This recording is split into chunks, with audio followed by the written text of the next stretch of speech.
Every day I'm making gold. At work, on the toilet, sat around the house, or even when driving around town. I have spoken to quite a few people and I cannot believe that none of you guys are doing this anymore because it's just so easy. Actually, I do sort of get it because we need to go back to Shadowlands, and for a lot of people this is borderline triggering PTSD just thinking about it. The gold printing garrisons we had in Warlords of Draenor have never been repeated. That was just insanity. But until Dragonflight, we always had something resembling mission tables that we was able to do something with from a gold making perspective to make a little bit of profit. For all of Shadowlands' faults, the mission table we did get was fairly balanced in what it provided us as gold makers, and much to my surprise, this thing hasn't been nerfed and is still worth a really decent amount of gold for very little effort. Now, I would never actually log through all of my characters and do the mission tables manually like that. I like this because you can basically do this when you're not at your PC. When you're at your PC, you could be doing something else in game. Its strength is that you can do this whenever you get a quick few minutes. Wherever you are in the real world, you can quickly fire these out from the WoW mobile app. Now, I already know what you guys are thinking. We all know how responses go down when you start talking about mobiles in relation to our PC games. But for the amount of effort you put into this, for the amount of gold you get out of it, I really do think it's worth looking at again. Firstly, we are only interested in the missions that give polished pet charms. You can make gold from other stuff, but this is really what makes you the most.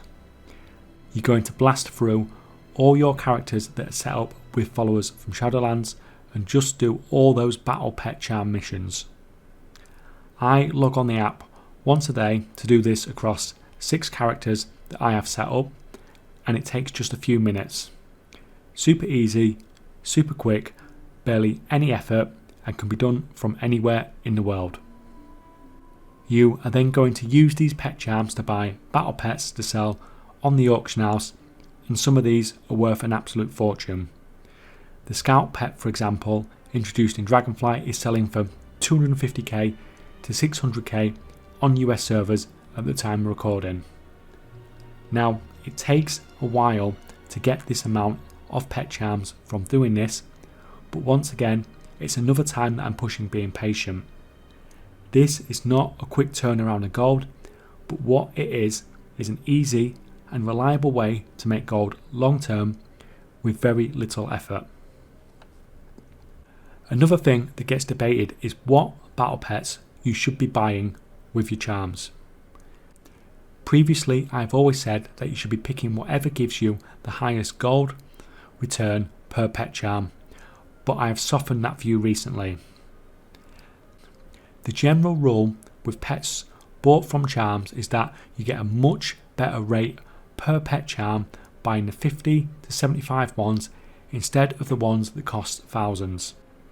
Personally, unless the difference is huge, say you're getting like double per pet charm, I now prefer to go for the more expensive battle pets.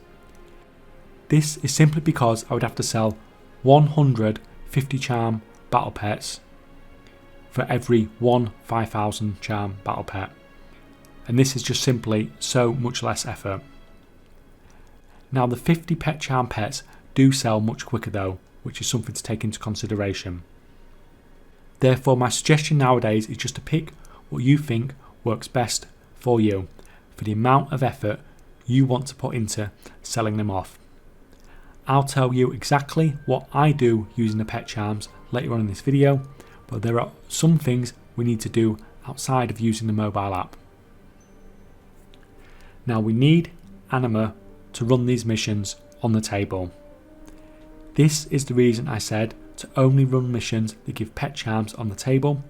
You can make gold with other stuff, but the amount of anima you're spending per gold made is much lower on that other stuff. Now, if you're anything like me, you have tens of thousands of anima left over from Shadowlands.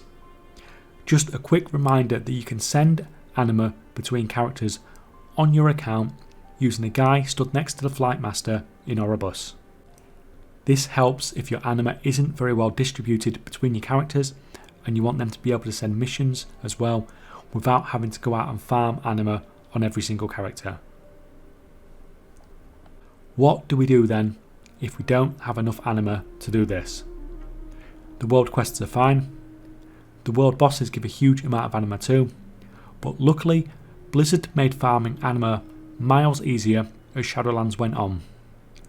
With the introduction of Zereth Mortis, the amount of anima you can farm went absolutely crazy. If you need any, this is the place to be. To get started, you want to pick up the quest Patterns Within Patterns from Bolvar. This is just a bonus that you're going to complete anyway. An optional extra here, if you want to, is to pick up the weekly quest from your Covenant Hall called Replenish the Reservoir. You'll complete this anyway and it's worth an easy 1,600 gold. It just depends if it's worth the travel time for you personally. All you need to do is fly around Zereth Mortis, collect every treasure and kill every rare. That's it. Now I haven't extensively tested doing this because I do not need the anima on my account, so I only did it for the video, but a lot of people are reporting being able to get 5,000 or more anima per hour doing this. Another point here is that if you do end up farming anima, then you're better off doing it on your main and sending it to your alts, because some of the Covenant upgrades that you may have on this character increase the amount of anima you get. 1 hour farming could keep your mission tables running for weeks or even months. If you actually did a quick bit of math and figured out how many pet charms you get from doing this and how much they sell for, I think you would find this is one of the highest gold per hour farms that you could possibly ever do. The value for your time is just ridiculous. If you already have the anima stashed away from Shadowlands, then it's just absolutely free gold. Now I want to put a warning in here, just because I think this is an amazing gold making opportunity. I do not think you should be setting this up on any new characters if you don't already have the mission tables set up from Shadowlands. It is much easier to set them up now compared to the start of Shadowlands, but there is a lot of risk here.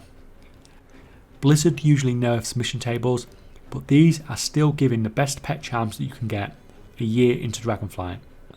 This could all change at any time, which is why I don't think it is worth you using your time and resources expanding whatever it is you already have set up. Just make good use of those mission tables you already have. In fact, my strategy with pet charms is relying on Blizzard nerfing the mission tables. We have no new easy source of pet charms in Dragonflight, so if Blizzard does nerf the Shadowlands mission tables, suddenly the value of pet charms will start shooting up. This may happen, it may not, but either way it's not a strategy I would probably suggest for a casual gold maker. If you know the value of something is going to go up, then it's definitely worth holding on to it. If it's maybe going to increase in value, then that's basically just gambling. Its value could also drop as much as well. Honestly, overall, get back to doing your mission tables on the WoW app. Do it in your breaks at work or when travelling or whatever. It's well worth that little bit of effort long term. Right, if you are new to the channel, if you enable notifications, you won't miss any future gold making videos, and also we're doing giveaways in every single one as a bonus as well. In the last video we started a Who's That Pokemon giveaway. The answer of course was Illidan, and the winners from that are in the description of that video and should have received their prizes by now. Seeing as this video is about battle pets, we're going to do another Who's That Pokemon, but this time it's a WoW battle pet that you have to guess. All you need to do is like the video and put your guess as to what battle pet this is, along with your character name, server and region in the comments below, and 2 lucky winners will get 500 gold each to their in-game mail. Thanks for watching guys.